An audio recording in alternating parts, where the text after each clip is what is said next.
Programa Observadores. Oferecimento Sinobras. Desenvolvimento sustentável é a nossa marca. Bom dia, está começando agora mais uma edição do nosso programa Observadores, aqui na telinha da TV Correio SBT. A gente continua gravando nesse sistema de streaming, né? Não voltamos ao estúdio ainda, para podermos ainda ter um melhor aproveitamento durante esse período de pandemia e até facilitar a gente entrevistar pessoas também até de fora da cidade.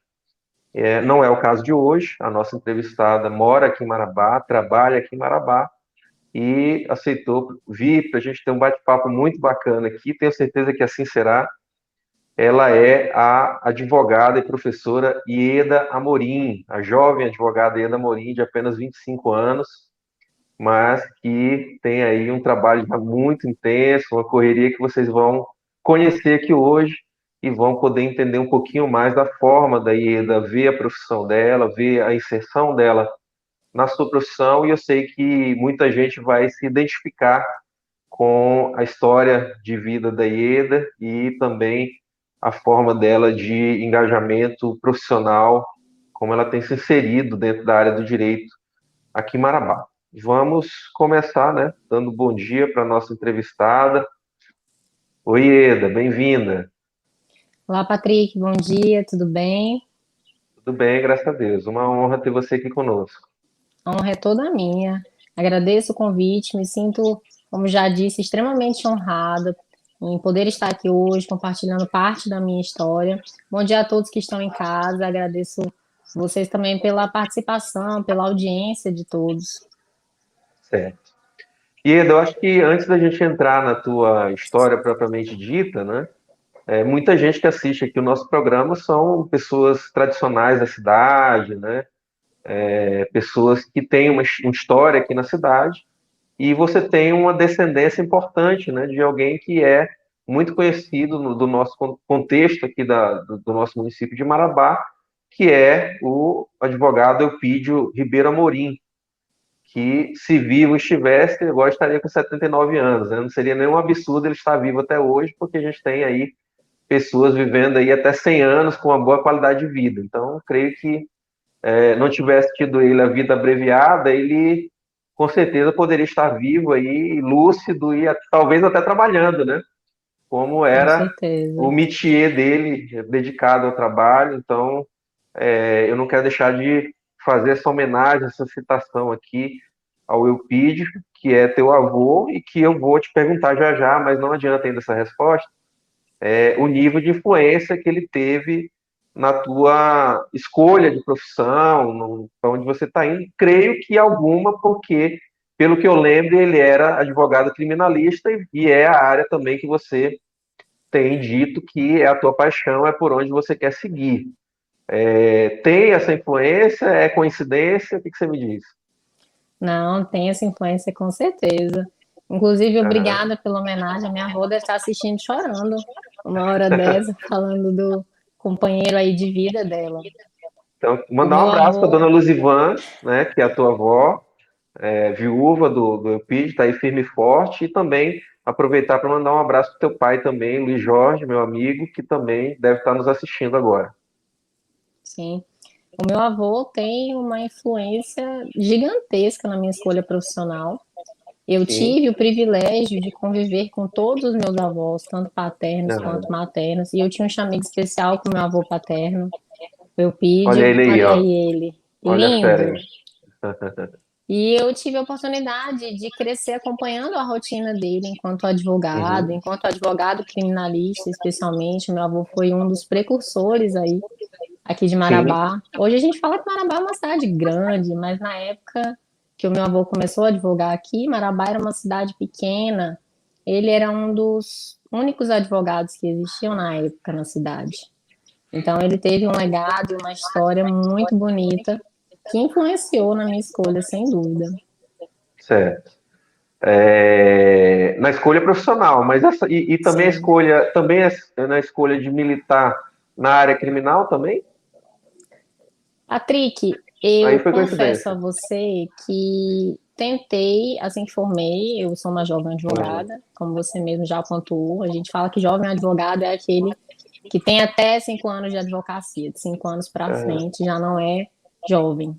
E eu sou jovem advogada em todos os tempos. Tentei procurar outras áreas, especializar em outras áreas, porque para a mulher especificamente é um pouco mais difícil a inserção no mercado de trabalho da advocacia criminal, nesse nicho especificamente.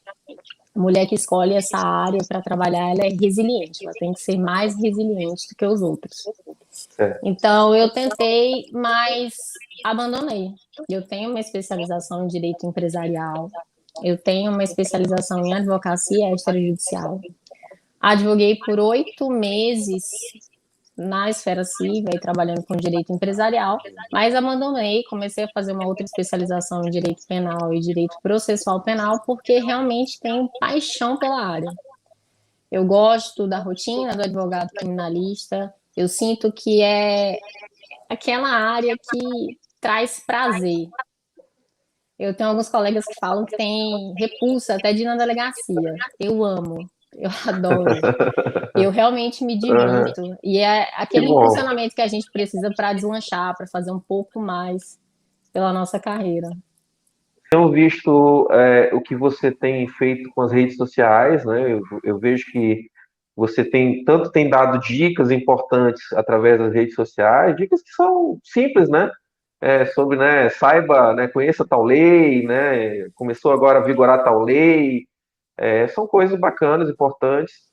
E você tem dividido também por meio de lives e outras possibilidades que a rede te possibilita, experiências já que você tem tido, né, que com certeza são coisas que outros jovens advogados também estão passando ou vão passar.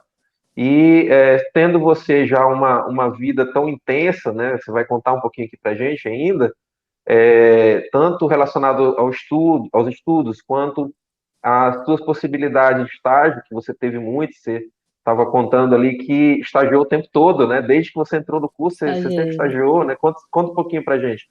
Então, assim, eu vejo que muita gente tem como vai se identificar no que é a tua história. Certo.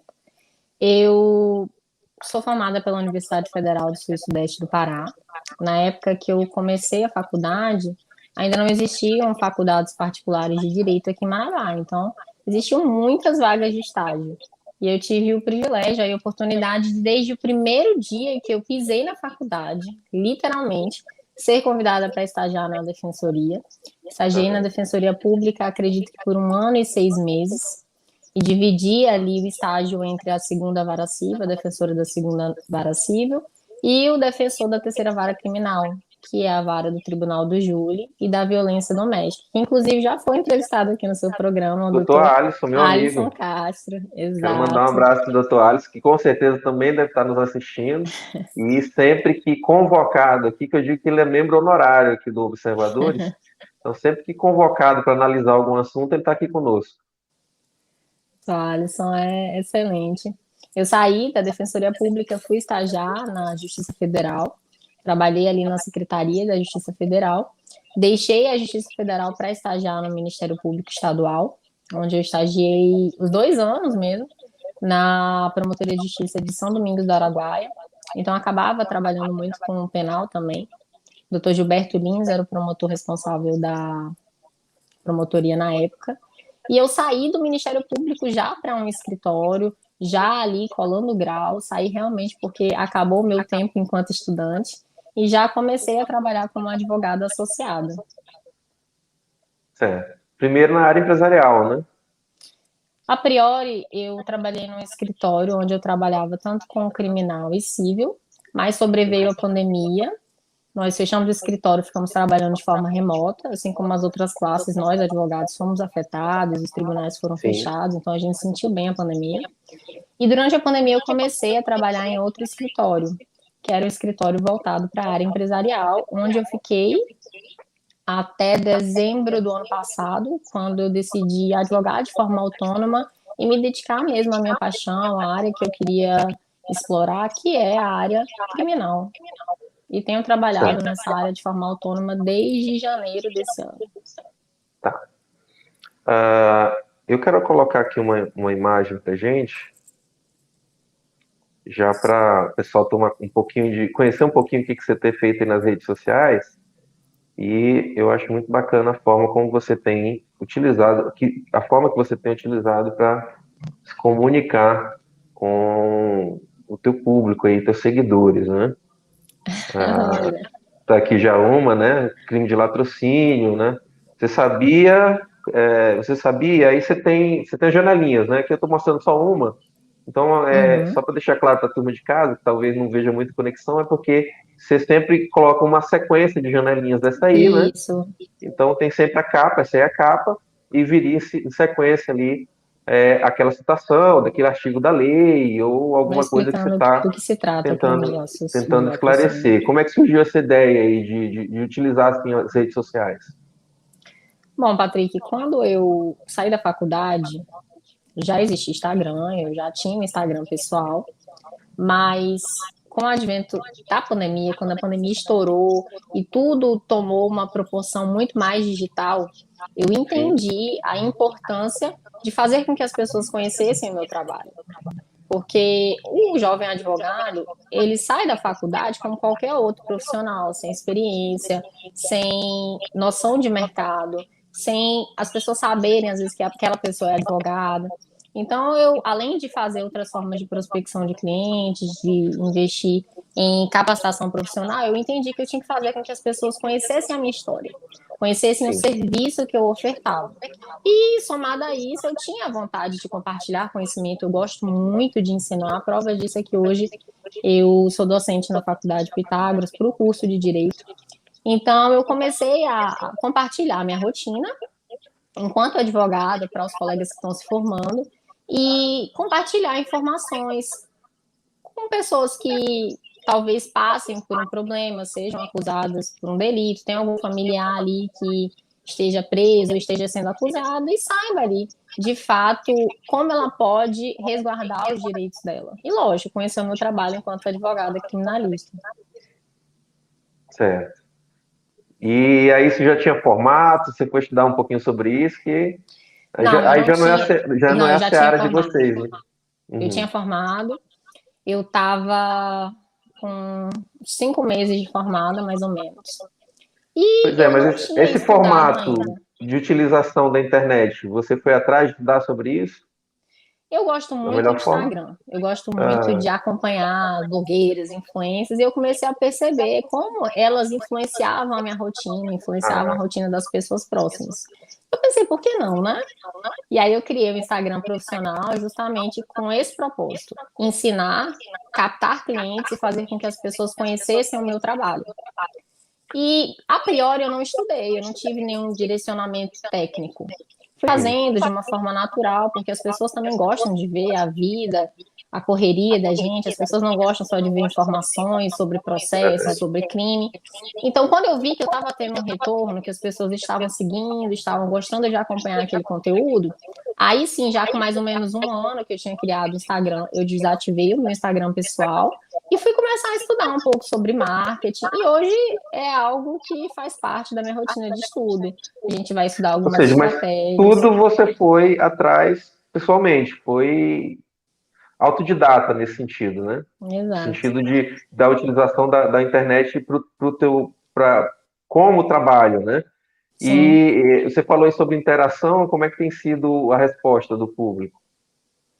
Ah, os meus seguidores são muito ativos, eles Uhum. participam muito, eu tenho tido uma maior interação nos últimos meses, e eu sinto, eu acho que é a coisa que mais me traz felicidade, ver que o meu trabalho, a forma como eu me conecto com eles, a forma como eu explico, contribui, muda a vida deles de alguma forma, faz com que eles entendam ali, ainda que de forma superficial, que eles têm direito, que eles têm ali a oportunidade de ter os seus próprios direitos, os próprios Uhum. interesses resguardados de alguma forma.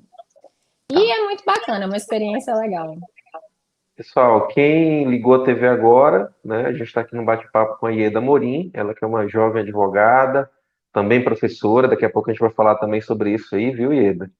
E a gente trouxe ela aqui para falar um pouquinho dos desafios da profissão, né? de advogado para quem está iniciando na carreira, é o caso dela, e ainda tem muita coisa para a gente conversar aqui, viu, Ieda? E a gente vai destrinchar isso aí ao longo dos próximos 2 blocos. Para você de casa que ligou a TV agora, continue conosco, a gente vai para um rápido intervalo e voltamos em seguida nesse bate-papo muito bacana aqui com a Ieda na TV Correio SBT. Programa Observadores. Oferecimento Sinobras. Desenvolvimento sustentável é a nossa marca. De volta com o programa Observadores dessa manhã de domingo, aqui no SBT Marabá. Hoje a gente está num bate-papo aqui muito legal com a doutora Ieda Morim, ela que é advogada, jovem advogada, apenas 25 anos, e a gente tem destacado bastante isso, Ieda, porque para quem ligar a TV aqui te ouvindo falando, sempre vai ver a tua desenvoltura, a tua fala, a tua segurança, né? Que combinam com alguém que talvez tivesse aí, né, uma rodagem maior na profissão, e é justamente o que me chama a atenção em você é isso, o fato de você ser muito segura, ser muito consciente do que você quer, e eu quero tentar mostrar um pouquinho para as pessoas de casa a construção que te trouxe a esse momento, né? Por que que você se tornou essa mulher advogada tão segura, tão certa do que quer? É lógico que isso é um processo, né? Isso não nasceu com você, embora você tenha aí, a gente já falou aqui, citou aqui no primeiro bloco, no DNA, né? A escolha da profissão por conta do que foi a história de vida e história profissional do teu avô, o nosso amigo Eupídio Amorim. Eu te perguntaria agora o seguinte, a gente estava falando das redes sociais no final do último bloco, do uso das redes sociais, eu queria continuar um pouquinho nisso, né? Você falou que tem uma qualidade de interação muito boa com os teus seguidores, que se diverte, né, com o que eles falam, etc. Mas o pessoal tenta te consultar também via redes sociais, já tem, vão surgindo dúvidas, ou de repente alguém que se identificou com aquela notícia daquele dia, aquela informação daquele dia, e que já foi atrás de ti para mais detalhes sobre aquela situação? Sim, sim. Na verdade, eu tenho dois tipos de seguidores.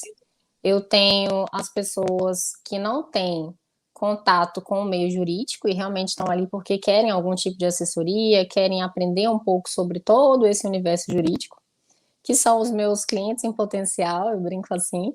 E tenho os jovens advogados, recém-formados, que estão para sair da faculdade, até advogados mais experientes. Então, quando eu tenho algum post cujo tema é polêmico, eu tenho essa interação de colegas, de futuros juristas, sim, eles me mandam mensagem no meu Instagram, tem lá o link do meu WhatsApp, eles me contactam por lá e a gente tem um bate-papo bacana.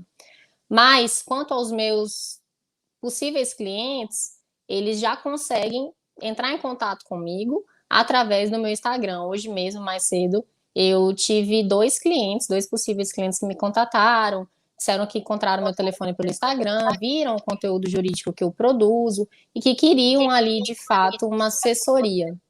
Então, o Instagram, ele tem trazido para mim a possibilidade, além de estreitar relacionamentos, conhecer pessoas, fazer um diálogo aí interregional. Esses dias mesmo eu fiz uma live com um rapaz de Belém, o Lucas.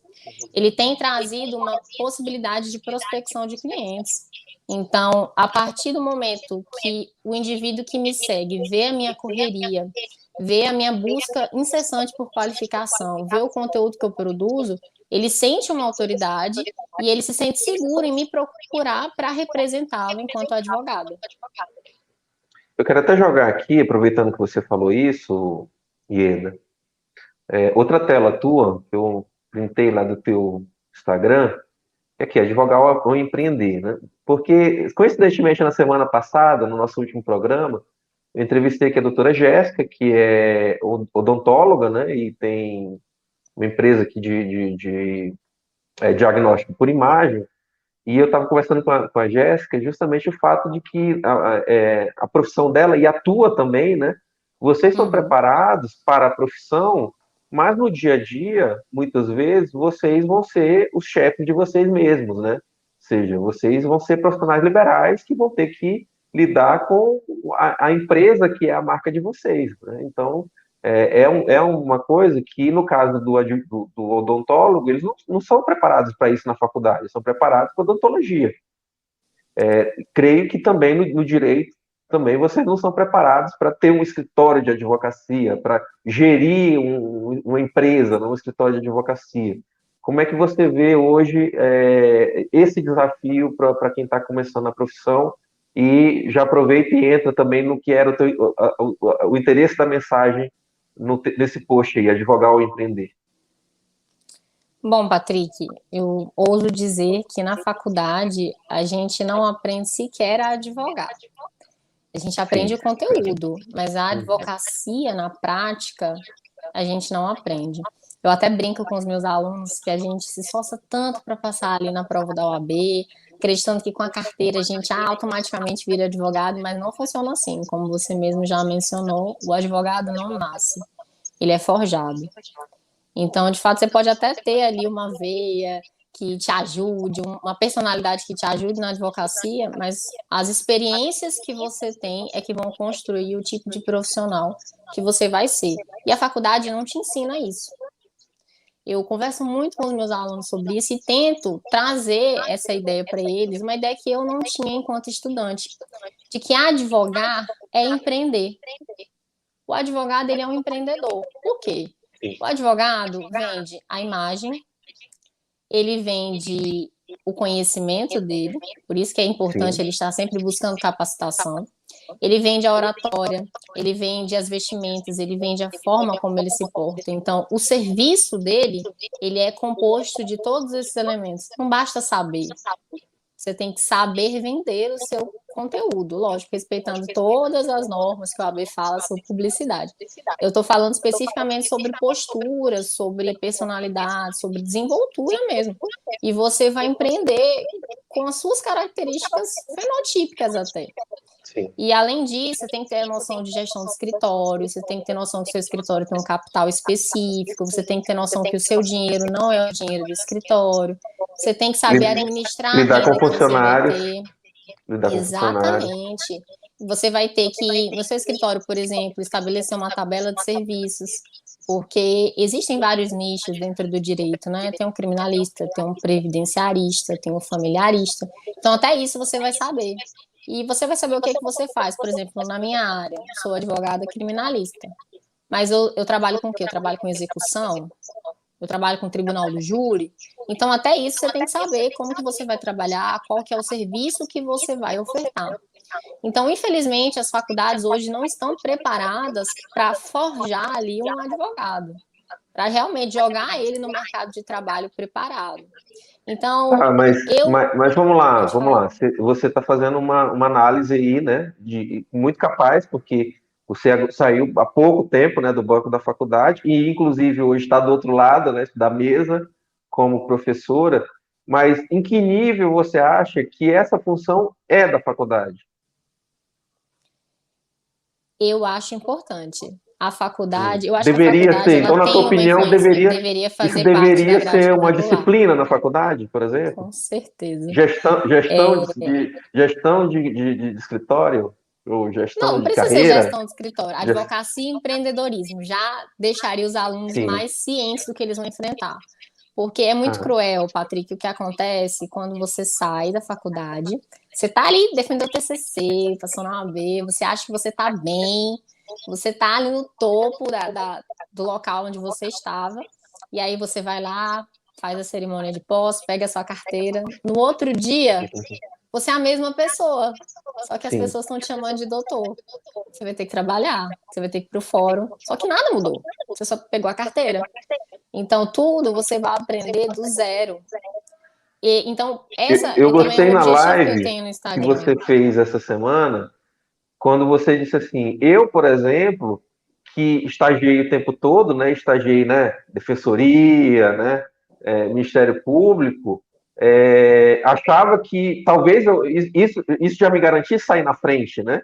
Mas não foi, não é a realidade. Eu gostei quando você contou isso. Não é a realidade. Eu saí exatamente assim. Peguei a carteira, e agora? Estão me chamando de doutora, mas e agora? Eu faço o quê? Porque eu tinha tido experiência em órgãos públicos, mas não tinha tido nenhuma experiência com a advocacia em si, o tratar com Sim. clientes, a fixação de honorários. Então, eu tento fazer isso no Instagram também, abrir uma chamada para os colegas que estão formando, tentar tirar um pouco esse paradigma de que todo advogado é rival, de que todo profissional é rival, e realmente tentar ajudar da forma como eu fui ajudada, porque pessoas precisam de pessoas. Então, foi exatamente por isso que eu também entrei na comissão de jovens advogados da OAB. Algumas vezes já chamei alguns jovens colegas, ensinei a protocolar no PJE, que é difícil. Ensinei como é que você vai lá procurar um token, como é que você vai solicitar uma habilitação no processo sigiloso, que são dúvidas comuns de quem está começando. E que, para quem já está há muito tempo no mercado, é normal. E que eu achei outra coisa que você destacou, que essa experiência que é exigida, né, que a sociedade exige do profissional, ela só vai acontecer realmente você enfiando a cara, né? Com Algum dia, certeza, quem hoje é considerado experiente é porque algum dia já foi novato, né? Algum dia já com foi um certeza. aprendiz. Já começou em algum Então, momento, já teve comecei em algum coragem momento, para persistir, que esse certo? é o ponto. E eu queria até que você contasse, outra coisa que você contou na live, eu queria que você contasse aqui para o nosso público de observadores sobre a tua primeira audiência, a tua primeira experiência de audiência. A minha primeira experiência de audiência, eu fiquei muito nervosa. Eu estava no escritório já como associada, tinha o dono do escritório, o advogado que ia participar, e acabou que foram designadas duas audiências importantes, com um valor de causa significativo, para o mesmo horário. E aí ele entraria na que em tese seria mais complicada, e eu, enquanto jovem advogada, entraria na audiência que fosse considerada mais tranquila. E só que no meio da audiência, a audiência em que eu estava ficou mais complicada. Eu não lembro exatamente o que aconteceu, mas o outro advogado precisou trocar, ele precisou vir para o meu lugar. E foi aquela coisa, acabou que antes da audiência a juíza me esculhambou, brigou demais, eu fiquei muito nervosa, fui para outra audiência, mas no final das contas, vencido o nervosismo, a gente conseguiu superar os obstáculos e a audiência do processo em que eu estava atuando, a gente foi bem e no final das contas a gente conseguiu ganho de causa, mas foi desafiador. Eu imagino. Gente, quem ligou a TV agora, tá? A gente está conversando aqui com a Ieda Morim, ela que é advogada, professora. Inclusive, vamos falar daqui a pouquinho sobre também esse lado agora do lado de cá, né? Ela que até pouco tempo estava do lado de lá como aluna e hoje em dia também é professora na faculdade, curso de Direito aqui em Marabá. A gente vai para um rápido intervalo, continuem conosco. Vocês viram que o bate-papo aqui com a Ieda está bem interessante. Ela está dando dicas muito importantes aqui, principalmente para quem pretende ingressar na carreira de advocacia, né? Quem pretende cursar direito.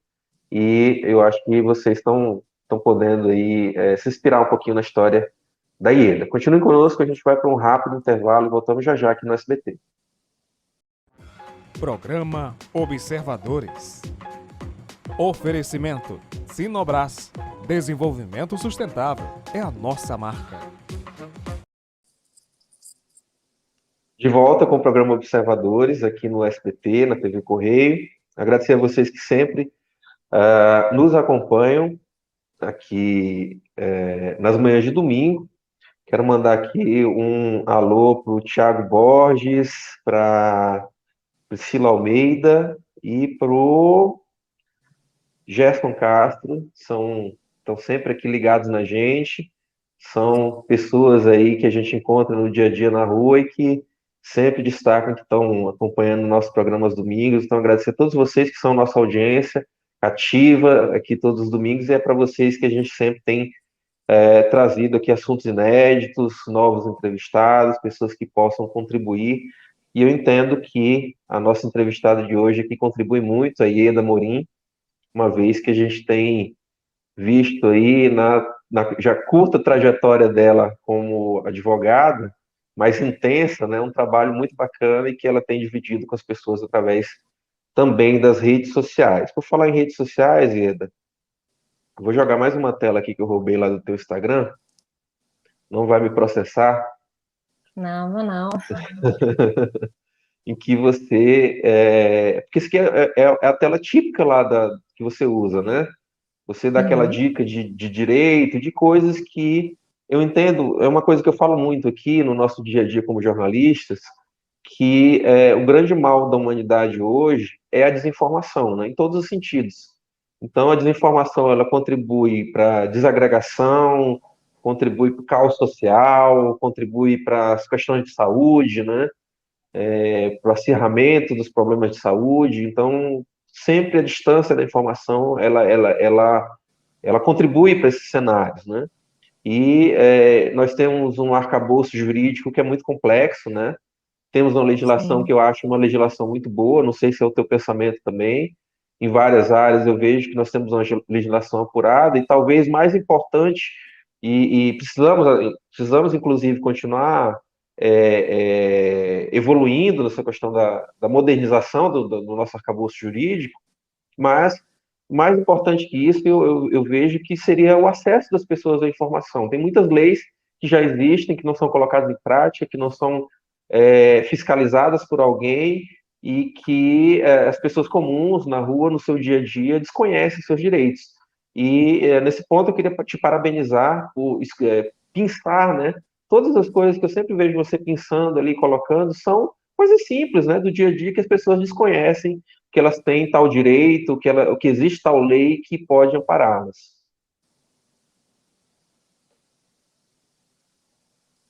Agradeço, Patrick, o elogio. E fico imensamente feliz em saber que você acompanha o meu trabalho no Instagram.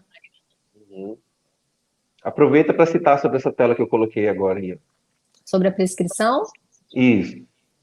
Vamos Bom, falar um dentro pouquinho do sobre direito prescrição. penal, aqui na seara criminal, a gente fala que, diferente do que acontece no direito privado, né, nas relações de direito privado, um exemplo é as ações de indenização, onde você tem dois particulares brigando sobre o seu direito. Na seara criminal, o dono da ação penal, aquele que é responsável por processar, em regra, é o Ministério Público. Então a gente fala que o Estado, ele é o titular da ação penal. É ele que tem direito de processar, de verificar se existe crime ou não. Então, a prescrição, ele é um instituto que faz com que o Estado perca o direito de punir. Então, nós temos no nosso Código Penal a previsão de uma data específica para cada tipo de crime, que decorrida aquele tempo, decorrida aquela data, o Estado perde o direito de punir. Por exemplo, o crime de homicídio. O crime de homicídio, ele tem lá, homicídio, matar alguém, artigo 120, ele tem a pena. E aí o Código Penal estabelece que existe uma quantidade de anos para que o Estado perca o direito de processar, caso ele não processe naquele tempo. Acredito, salvo engano, são 20 anos.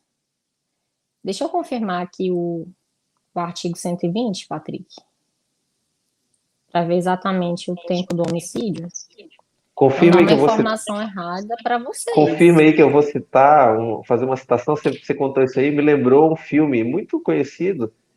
Sim, no risco duplo, Ieda, que foi utilizado pelo roteirista desse filme, né? Ele conta a história de uma mulher que foi condenada pela morte do marido, né? O marido forjou a própria morte, eles tinham saído para velejar, ele forjou a própria morte e ela foi condenada pelo assassinato dele. E aí ele montou, né, ele continuou a vida dele com uma falsa identidade, constituiu uma nova esposa e etc. Quando ela saiu da cadeia, ela descobriu que ele estava vivo. E aí ela passou a persegui-lo, né, a Uhum. tentar provar que ela tinha sido Sido injustiçada, vítima, né? sido vítima. E no final do filme ela mata ele de verdade, se Você falando, eu prevalecendo lembrei, eu se assisti. prevalecendo da regra do risco duplo, que o cidadão não pode ser condenado duas vezes pelo mesmo crime. Então, ela já tinha pago Uhum. pelo crime de assassiná-lo e depois, no final, ela acaba realmente assassinando ele e fica livre porque ela já, para a lei, ela já Já tinha tinha matado ele. cumprido. Nosso ordenamento jurídico, a gente também tem essa vedação aí da condenação duas vezes pelo mesmo crime, que a gente chama de princípio do no bis in idem. Ou seja, você não pode ser acusado, você não pode ser condenado pela mesma coisa duas vezes. Voltando um pouco para a prescrição, eu estava só conferindo aqui o artigo 109 para não dar uma informação errada, que é o artigo do nosso Código Penal que estabelece o tempo que o Estado tem para punir o indivíduo. Então, no nosso exemplo do artigo 120, que é o homicídio, o tempo que o Estado tem para processar o indivíduo é de 20 anos. Se em 20 anos o Estado não processa aquele indivíduo que é acusado de assassinar alguém, ele perde o direito de processar. Aquele direito prescreve, então aquele indivíduo, ainda que ele diga que ele cometeu o mesmo crime, ele não pode ser processado. Todos os crimes cuja pena seja superior a 12 anos, a gente tem o mesmo prazo para prescrição, que são 20 anos. Tá aí. Essa é uma informação importante, mas nesse caso aí, até que é uma informação conhecida, né? Como é algo que acaba privilegiando, né? Privilegiando, entre aspas. Você falou que é um princípio do direito, né? Mas é até bem conhecida na rua. Eu tenho uma outra tela aqui que você também dividiu, e eu queria também que você falasse sobre esse assunto aqui, que é uma lei que está estreando e que ela tem tudo a ver com a realidade do mundo hoje em dia, né? Que é o novo crime do stalking. Do stalking. Deixa eu até Conta aí abrir pra a gente, mesma tela que você. conta aí pra gente como é que você vê aí essa questão do stalking, o que que significa essa nova lei no contexto das relações aí de internet, né? Quero até destacar que a gente tem surgido muita coisa relacionada a crimes na internet, né? Algo importante. O próprio Poder Judiciário tem agido com rigor nessa questão de situações relacionadas à imagem das pessoas, relacionadas ao mundo sem lei, né? Porque até bem pouco tempo, né, era considerado terra sem lei, internet, em Sim, é termos verdade. das relações, e a gente tem visto aí pelas últimas decisões judiciais, por muita coisa que tem tomado corpo aí nacionalmente, né, nas decisões judiciais, a gente vê que essa pecha de terra sem lei está mudando um pouco. A gente tem visto muita gente pagar pelo que tem promovido, pensando, né, estar escondido Invisível, aí, no anonimato. visível, no anonimato. Perfeito. É muito importante aí o que a gente está tendo, que na verdade essa questão do direito digital ela é relativamente nova, né? A questão da tipificação de crimes nas redes sociais especificamente, a gente ainda tem uma lacuna jurídica muito grande. A gente ainda não tem tipos penais que abranjam todos os crimes que possam ser cometidos de forma digital, de formas online, através das redes sociais. Até porque o nosso ordenamento jurídico ele não consegue acompanhar a A velocidade velocidade das. com que Uhum. a gente está se inserindo no meio digital. Então, realmente é importante esse avanço. Com relação E ao crime como, de stalking, ele Ieda, não está. Opa, os meios digitais têm mudado as nossas relações sociais também, né? sim, com É algo que certeza. merece, sim, o aprimoramento da nossa legislação também. Deve continuar se aprimorando. Sim, com certeza.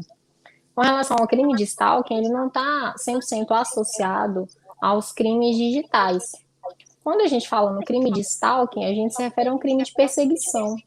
Quando há ali uma perseguição reiterada, não só nas redes sociais, mas no off, né, como a gente pode aí ter a aplicação do crime de stalking. Eu fui abrir aqui só o artigo, né? Ele foi acrescido no artigo 147 do nosso Código Penal. O artigo 147, só o 147 caput, ele se refere ao crime de ameaça, né?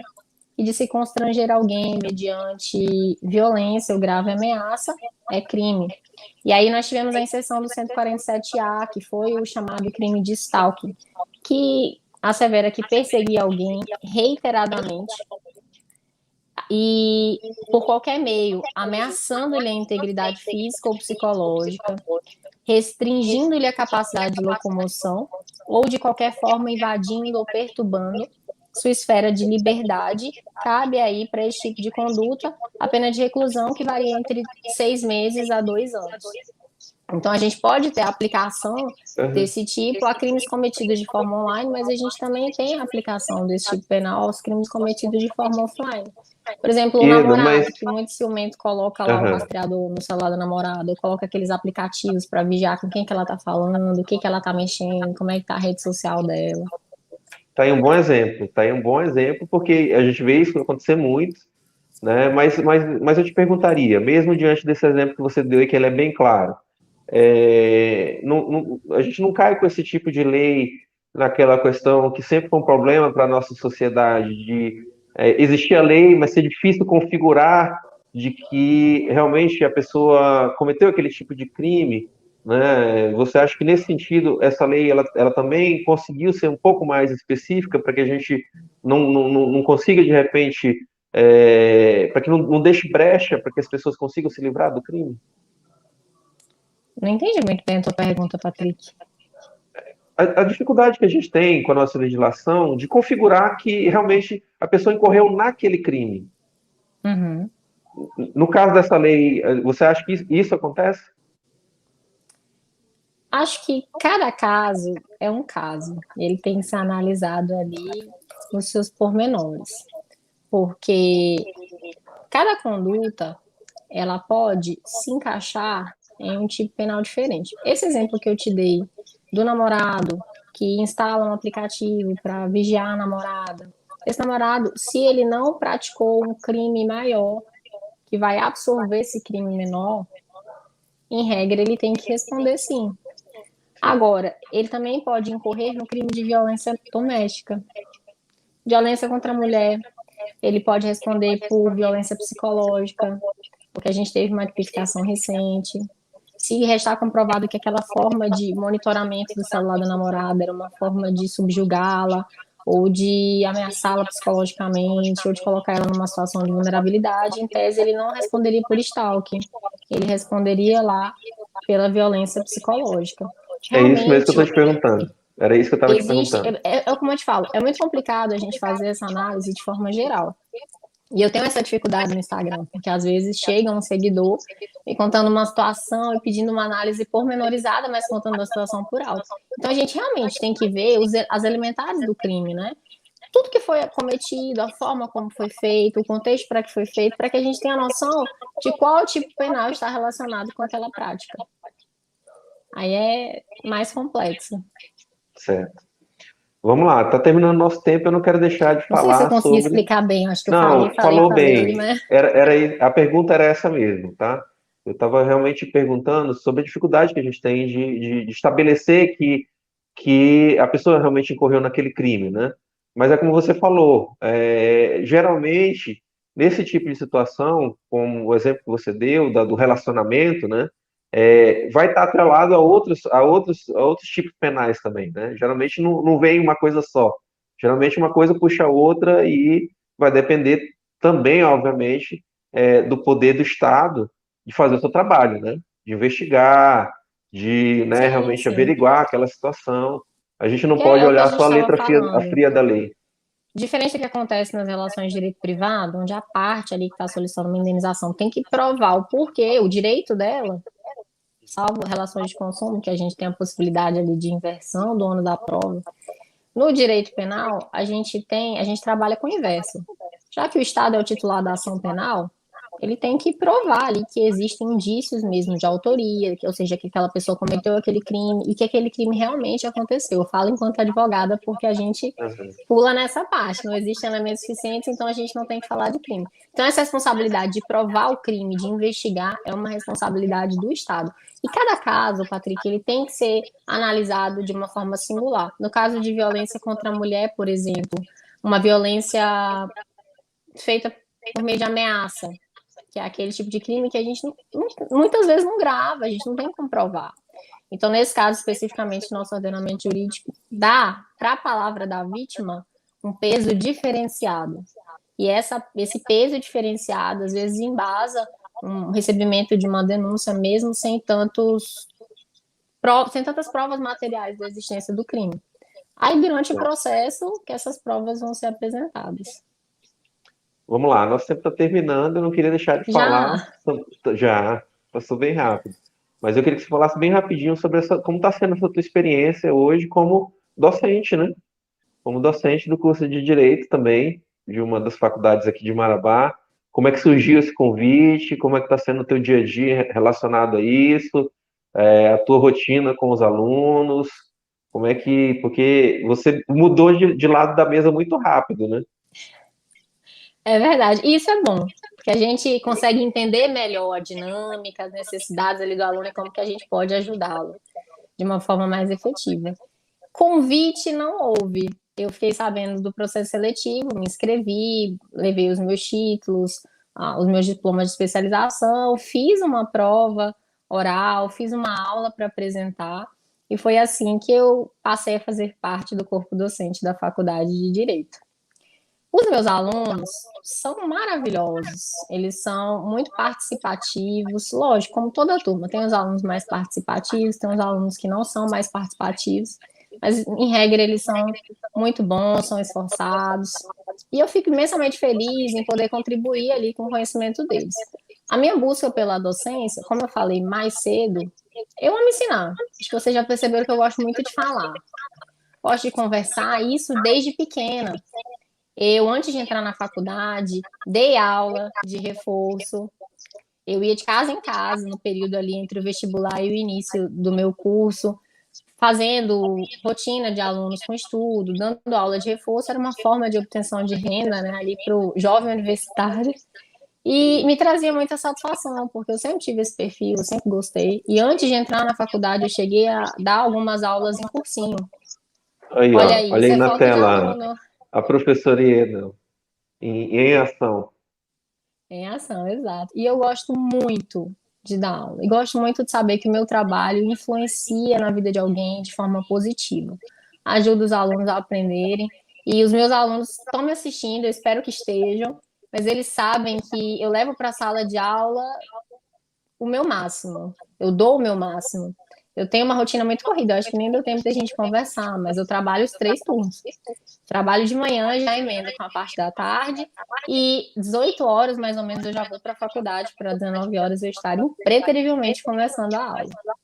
E uso as madrugadas para me qualificar, porque eu sempre estou procurando qualificação, agora mesmo eu estou tentando ingressar no mestrado, e dar para eles a melhor experiência enquanto alunos. Acho que eu levo isso. O que eu não tive, eu quero dar para eles. A oportunidade que eu não tive, eu quero que eles tenham. E eu dou, por exemplo, uma disciplina de processo civil, parte de recurso, que eu sei que advogado usa muito na faculdade, eu não tinha muito essa noção. Mas eu chamo eles em sala, falei, gente, vamos aprender, e levo casos práticos, doutrina, entendimento, julgado, porque eu realmente quero que eles saiam profissionais exemplares e que eles tenham ali uma facilidade e se lembrem de mim quando estiverem advogando. Tá aí, parabéns. Quero te destacar. Eu ainda tinha uma lista aqui de 300 coisas para a gente conversar. Infelizmente, o tempo passou muito rápido, mas eu acho que foi muito proveitoso e da tua participação aqui. Eu tenho feito isso, né? Tenho trazido aqui jovens profissionais que eu sei que estão mudando os paradigmas aí dentro das suas profissões, e eu acho que você se encaixa nisso. Você tem feito um trabalho bacana, tem dividido essas experiências com as pessoas, utilizando de uma forma muito inteligente as redes sociais, dividindo experiências, sendo proativa, sendo como eu imagino que é o profissional do futuro, né? Ele não é um profissional preso numa caixinha, né, escondido dentro do escritório. Ele é um profissional que ele está pronto para discutir, para debater, para propor. E quando a gente vê isso numa pessoa jovem como você, creio que a tua vida vai ser aqui em Marabá, né? A tua construção de vida, você é daqui, a tua construção de vida é aqui, tua militância profissional vai ser aqui. Isso me dá um orgulho muito grande e me dá uma perspectiva de que a nossa comunidade está realmente evoluindo. Então, fico muito feliz em ver a qualidade dos profissionais que a gente está jogando no mercado, representados na tua figura, de tantos outros que eu sei que talvez alguns até estejam nos assistindo hoje, e Te desejo o máximo sucesso, que tudo corra bem para você, que você continue vencedora. O que você tem colhido até agora é realmente fruto da tua dedicação, do teu talento, e eu fico feliz com isso, muito feliz, e te agradeço pela participação aqui conosco. Patrick fica extremamente emocionada com esses elogios, nem sei se mereço todos, mas eu agradeço muito o convite e eu queria te pedir licença para fazer alguns comentários para os jovens que estão me assistindo. Conselhos que eu gostaria de ter recebido quando eu comecei. Se você me permitir. À vontade, fica à vontade. Oi? Fica à vontade. Primeiramente, eu queria dizer para os jovens advogados que estão saindo agora da faculdade e aos futuros juristas, hoje eu sei que nós temos muitas faculdades de direito aqui em Marabá, que vocês não desanimem.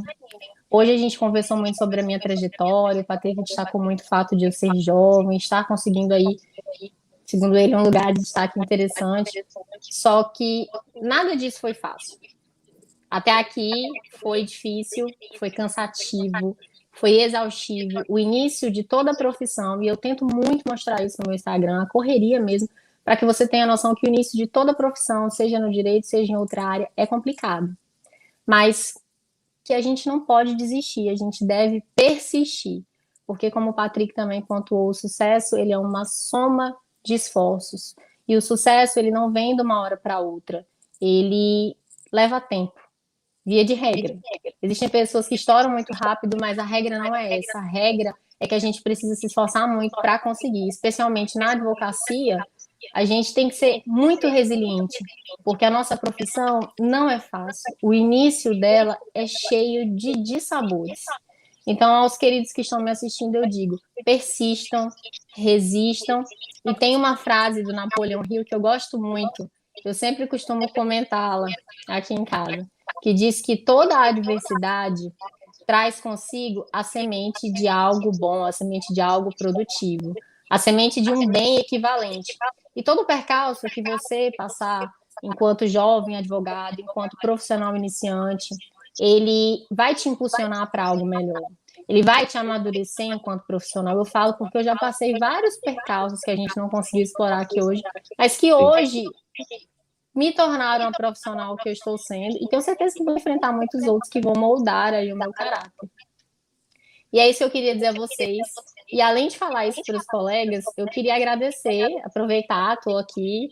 Eu sei que muita gente está me assistindo, os meus familiares estão. E eu queria agradecer a minha família, porque falei que trabalho nos 3 turnos, falei que a minha rotina é cansativa. Mas, gente, hoje, tudo que eu faço, o meu trabalho nos 3 turnos, eu consigo fazer porque tem alguém em casa me dando suporte. Porque tem alguém que faz uma comida para mim, tem alguém que me dá um carro, tem alguém que deixa de fazer o que tem para fazer para me ajudar. Então, a minha família é realmente meu suporte, é quem aposta nos meus sonhos, que acredita no meu potencial e se dedica mesmo para me ajudar. A minha mãe, o meu pai, a minha avó, o meu padrasto, que deixa até de trabalhar para ir fazer protocolo integrado no fórum quando eu não tenho tempo. Meu namorado, que me ajuda muito na produção de conteúdo no Instagram, quando eu estou assoberbada. A Vamos citar Bárbara, que me aí, ajuda em citar aí o grupo, enfim. Gustavo. A minha Gustavo, família. pessoal, que é o namorado dela, que vocês viram aí nos prints que eu coloquei, sempre o primeiro a comentar Curtir e lá ou a comentar, curtir. pré-requisito, tem que fazer. Vocês viram lá Gustavo Pacheco. Então, um abraço, meu amigo Gustavo Pacheco, que é o namorado da Ieda, que é também, né, formado em Direito, não está advogando porque ele é servidor da Justiça, né, servidor do Judiciário. Exato. Mas, no geral, meu agradecimento profundo à minha família. Eu, nessa correria toda, exijo muito de todo mundo, recebo ajuda, mas também cobro, sou exigente, mas todo mundo aposta muito em mim e me ajuda, que é, na verdade, o pano de fundo para tudo isso. Tudo que eu consigo, primeiramente, eu devo a Deus, segundo, eu devo à minha família, que me dá o suporte para que eu consiga, de fato, trabalhar, enfim. Gratidão é tudo. Parabéns Com também nesse sentido, certeza. Ieda, por destacar isso e a importância disso na tua vida diária. Com certeza são elementos, todos os elementos que você citou aí explicam o teu sucesso e o que tem acontecido na tua vida. Te desejo ainda mais sucesso, coisas boas te aconteçam, que você continue trabalhando muito, continue produzindo muito e dignificando essa profissão tão importante que é a advocacia, que é o direito. tá? Um grande abraço para você, abraço a vocês que nos assistiram aqui hoje. Obrigado pela audiência, um ótimo domingo a todos. E a gente se encontra de novo aqui na semana que vem na TV Correio SBT. Grande abraço, pessoal. Até mais, Ieda. Até mais, Patrick. Obrigada. Bom dia. Programa Observadores. Oferecimento Sinobras. Desenvolvimento sustentável é a nossa marca.